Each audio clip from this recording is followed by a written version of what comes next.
Okay, let's jump right into this. What if I told you that some of the most incredibly common, everyday ingredients, things you probably walk right past at the market, like okra and spinach, are actually scientifically backed, highly effective medical tools for managing diabetes? Seriously, we are always looking for these complex, high-tech, modern solutions for our health, right? But in today's explainer, we're diving into a fascinating piece of research that puts traditional wisdom under the microscope, and the results are honestly pretty mind-blowing. So if you're familiar with type 2 diabetes management, you know the absolute biggest hurdle is controlling those blood sugar spikes. We're talking about those sudden, really dangerous surges of glucose that flood your bloodstream right after a meal.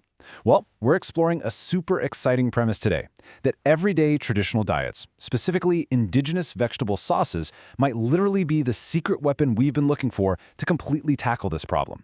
Here is our quick roadmap for this explainer. First, we'll hit the blood sugar problem, then unpacking the glycemic index, check out the vegetable sauce study, dig into the fiber advantage, and finally wrap up with diet planning for diabetics.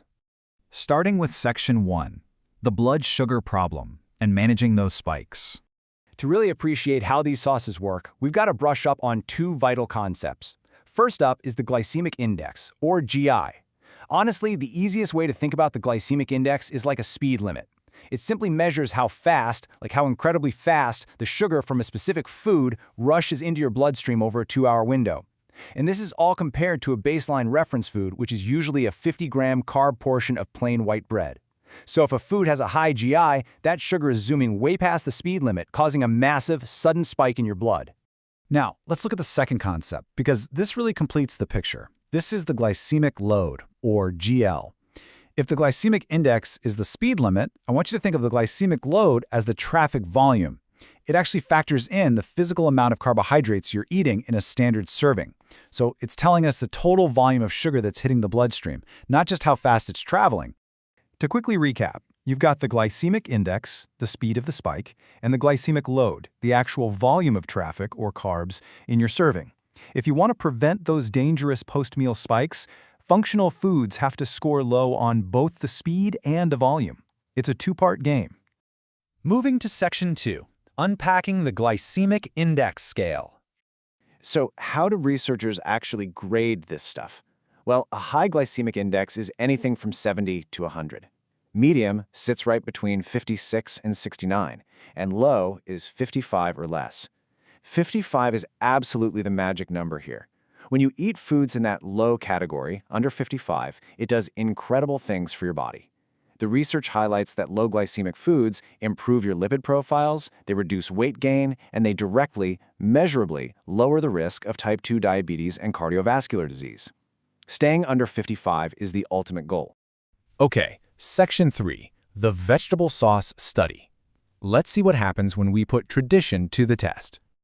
The researchers put together a really rigorous study to figure this out. They brought in 36 healthy, non-diabetic female university students. After an overnight fast to clear their systems, they gave these participants very specific portions of indigenous vegetable sauces.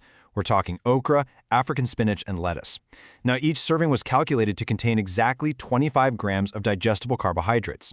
They then compared the results to a control group who just ate white bread, meticulously testing everyone's blood glucose at precise intervals over 120 minutes.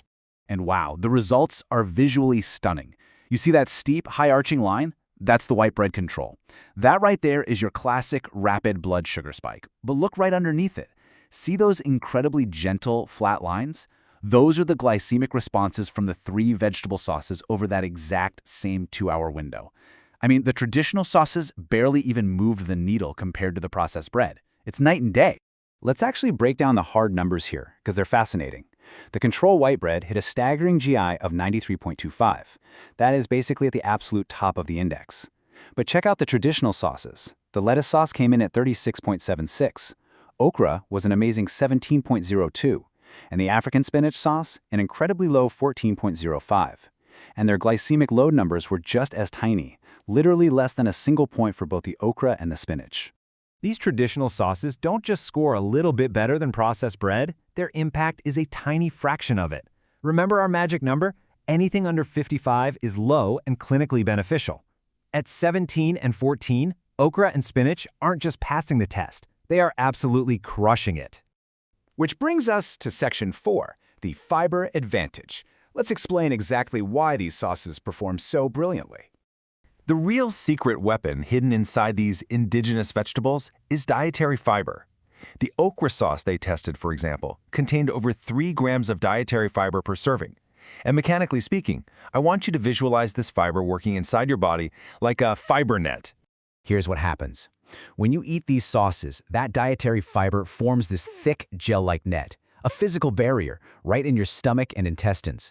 This net physically slows down the rate your stomach empties. Because the whole digestion process is dialed way back, the absorption of sugar from your gut into your bloodstream is massively delayed. It completely prevents that dreaded rush of glucose. Instead of a dangerous spike, you just get a slow, manageable, steady trickle of energy. It's a brilliant biological mechanism. Finally, Section 5, Diet Planning for Diabetics. Let's talk actionable steps. The study makes it crystal clear these sauces are practically perfect functional foods for diabetic meal planning. If you need strict, rock-solid blood sugar control, the African spinach sauce gives you the absolute lowest GI and GL. On the flip side, the okra sauce brings the absolute highest dietary fiber, plus a surprisingly huge protein punch at over 15%. On top of that, their naturally low-fat content aids digestion, and mixing these indigenous recipes into your meals gives you some much-needed diet diversity without any fear of triggering a sugar spike. Actually, the researchers didn't mince words in their conclusion. They definitively stated, and I quote, "All the vegetable sauces studied should be recommended while planning meals for diabetic patients. They aren't just tasty traditional meals, they are officially recognized in the scientific literature as highly effective, natural medical management tools." So, I'm going to leave you with this one thought. How are you going to incorporate these functional, fiber-rich foods into your next meal? You've seen the science, you know how the glycemic index and glycemic load work, and you understand the physical, protective power of that fiber net. It might be time to rethink our daily diets, look back to traditional wisdom, and really leverage this knowledge for our own long-term health. Thanks for diving into this explainer with me, and keep exploring.